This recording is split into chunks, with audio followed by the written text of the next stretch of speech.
Welcome to the Just Because Diaries, where real life meets random chats and plenty of mom moments, all while reclaiming joy in the seemingly mundane. I'm Celeste, a mom, but also a whole ass person, navigating the balance of motherhood while rediscovering the joy in doing things just for myself. From the chaos of parenting to the little moments that make life fun, nothing is off limits. So, grab a cup of coffee or something stronger, and let's get into it. What if creativity isn't just a hobby? What if it's actually how we cope as people? Today, we're talking about creativity, anxiety, and why so many of us seem to be reaching for quote-unquote granny hobbies. And later, a Just Because moment where I'm attempting to revive some wildly whimsical Victorian slang, because apparently that's just who I am now. I have been seeing creativity everywhere recently, or I should say that I have been seeing people being creative everywhere recently, and by everywhere, I mean on social media. This is probably most definitely because of my algorithms, but regardless, it got me thinking. While I definitely see very skilled people or professionals doing creative things, making things in all of my social media feeds, what I am seeing more and more is ordinary people trying things for the first time or practicing a skill that they have just started. And something that I've noticed for a while now, maybe you've noticed this too, is this uptick in granny hobbies like crochet, knitting, embroidery. I am literally a part of that group. Plus, there just seems to be more of an interest in crafting in general. And then, of course, there's the whole sourdough movement. And again, this could totally be because of my algorithms, because I love all those things. But I do feel like, algorithm or not, people are seeking out ways to be creative.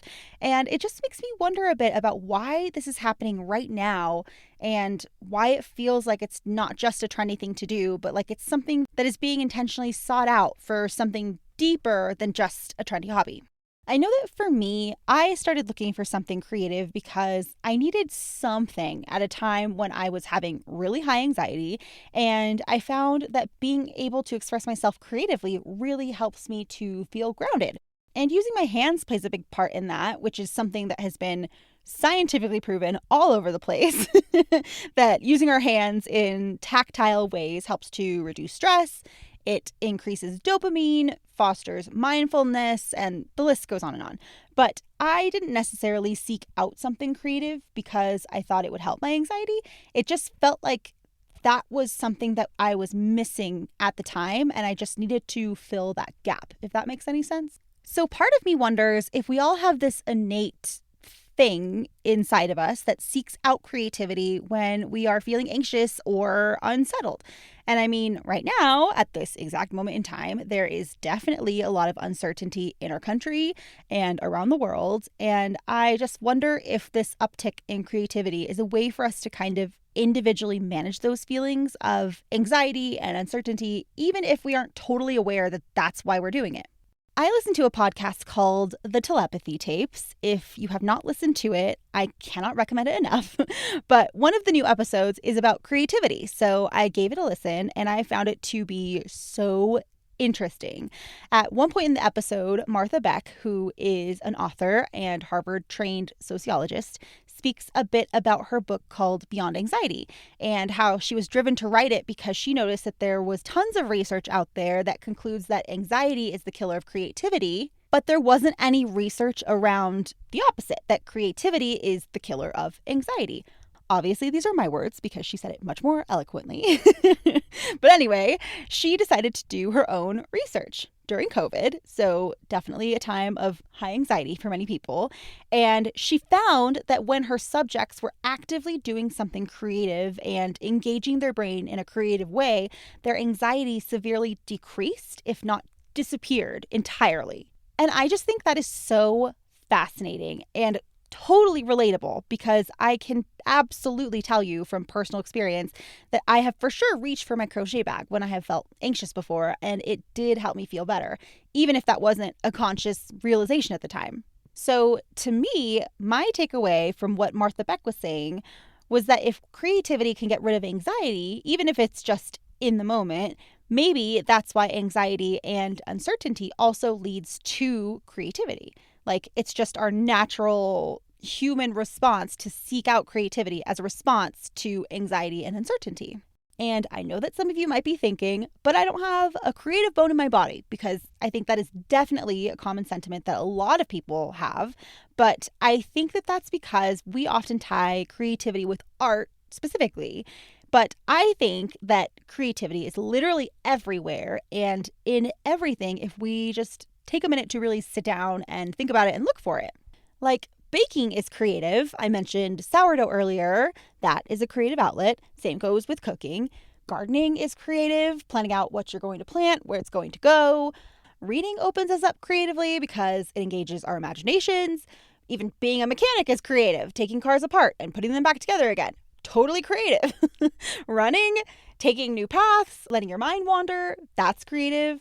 Even parenting is creative. Having to come up with unique ways to entertain your kids and engage them and discipline them. And I get that that might not be the most fun version of creativity sometimes, but I still think it counts. I really think that creativity is everywhere, and it's already in something that you love and that brings you joy, even if you don't think you have a creative bone in your body. We just have to change the way we think about it, because we might not all be artistic, and that's perfectly fine, but that doesn't mean that we aren't creative. Creativity is just the result of engaging with something instead of passively consuming it, like baking a pie instead of watching someone else do it. And maybe you want to try something that is more artistic or out of your comfort zone, but it feels intimidating. I completely get that. I think that there can be a lot of pressure that we put on ourselves to be really good at something when it comes to expressing ourselves creatively. Like if you decide to pick up a watercolor brush, and if you're not immediately making a masterpiece, then it's pointless and you decide to give up. I have been there before with watercolor. But something that the telepathy tapes episode brought up was a concept that is in the Bhagavad Gita that says you are entitled to the work, but not the results. And I loved that idea because it just takes the pressure off by focusing on the effort you put in and the process rather than the finished product. The point is just to pick up the paintbrush and sit down to watercolor and then just see what happens versus totally stressing yourself out that whatever you've decided to paint isn't turning out the way you thought it would or the way you want it to. Creativity is meant to remove anxiety, not create it because you're holding yourself to ridiculous standards. Speaking totally from experience. The point is just to engage and enjoy the process, and whatever happens, happens. Participating in creating is success in and of itself. And this isn't to say that someday you won't make a masterpiece, because like anything in life, the more we practice, the better we become. But it's really just about engaging. So go be bad at something that you really want to try and then keep trying it if you love it. Don't let the fear of not being good at something stop you. Because at the end of the day, what my point is creativity is part of being human, and it's in all of us in one way or another. Sometimes we just have to look for it. So if you've been telling yourself that you're not creative, I want to gently challenge that. Look at your day. Look at how often you adapt or improvise or imagine. All of that is creativity. And if you've been feeling a pull towards something like baking or crafting, music, whatever it might be, maybe you don't need to question it. Maybe you can just follow it. You are entitled to the work, not the result. So just showing up to create something, anything at all, already counts. So maybe this is your sign to try. For today's Just Because moment, I wanted to talk about the silliest, most whimsical thing that I happened to stumble upon, and that is Victorian slang. Yes, it is so random. No, I have no idea why it appeared in my Instagram feed, but I am so very glad it did. I was just casually scrolling Instagram, as one does, when I came across this post, and the title was Victorian slang that sounds fake but is totally real. And I was just like, say less, I believe you, stranger on the internet, because these phrases are just so amazing. And if you need a mini history lesson on the Victorian era like I did, it began on June 20th, 1837 with Queen Victoria's ascension to the throne of England, and then it ended in 1901 with her death. So apparently These sayings and words came into popularity during that time period. But after reading these, I am petitioning that we start to use some of them in our everyday lives because they are so fantastic. And I feel like they would just make life a little more whimsical, and that is the goal, right? So, without further ado, here they are. First up, we have poked up, which means embarrassed. This one I think is just okay. I don't see myself ever saying that or really wanting to say it. For some reason, when I read it, it made me think of the chicken pox immediately. So that's not great, and it makes me not want to use it. So I probably won't. Up next, we have tight as a boiled owl and arf arf and arf, which both mean to be drunk or someone who is drunk. I have no idea where tight as a boiled owl comes from, and I'm not sure that I really want to know, but arf arf and arf is really fun to say, and it sounds like the kind of thing that a drunk person would call another drunk person. So I could see myself using it because, I mean, arf arf and arf, if you just say it out loud. I know you want to. It's really fun to say. So because of that, I could see myself using this in the right environment. Next, we have giggle mug, which means always smiling. This word made me smile right when I read it, so that was really appropriate. And I feel like giggle mug could really easily replace calling someone a ray of sunshine. And it is way more fun to say than that. So I will be adding giggle mug to my vocabulary list. Next, we have not up to dick, which means that you are feeling unwell. This one made me laugh because it's just funny.